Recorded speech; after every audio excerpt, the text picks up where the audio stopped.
দৌৰাত্মক ক্ষত বিক্ষত এখন গভীৰ অন্ধকাৰ অৰণ্য। নিশা গভীৰ হৈ আহিছিল। চৌদিশে নিমাত নিস্তব্ধ। নিশাৰ গভীৰ হৈ অহাৰ লগে লগে বাহিৰৰ শীতৰ প্ৰকোপ বাঢ়িছিল।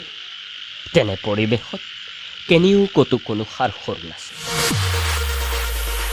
হঠাতে দেহৰ প্ৰবাহিত ৰক্ত ক্ষণিকৰ বাবে স্তব্ধ হৈ পৰিছিল। তড়িৎ প্ৰবাহৰ বাবে জঠৰ হৈ পৰিছিল এজন জোৱান। মাথো ভগ্ন কণ্ঠেৰে অস্ফুট উচ্চাৰণ কৰি ক'লে, জয় হিন্দ। যিজনে দেশৰ হকে যুঁজত আত্মসমৰ্পণ কৰি শ্বহীদ হ'ল, তেওঁ মাথো এটা মিলান হাঁহি মাৰি শেষ নিশ্বাস ত্যাগ কৰিলে। সেই অভিশপ্ত নিশাই কত যে জোৱানৰ হৃদয় থকা সৰকা কৰে। জঠৰ হৈ পৰিল সেই ৰক্তাক্ত দেহবোৰ।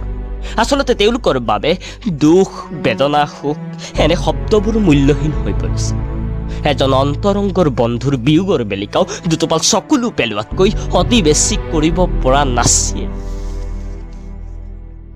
শিলাময় হৃদয় পৰশত জীয়াই থকা সেইসকল জোৱান ৰণাংগনৰ পটভূমিত অন্তৰংগকো দিব নোৱাৰে, দি যায় কেৱল জনতাৰ প্ৰাণ, গাই যায় দেশৰ জয়গান। আমাৰ প্ৰতিৰক্ষাত জীৱন দান দিয়া মহান কেৱল আমাৰ দেশৰ জোৱান।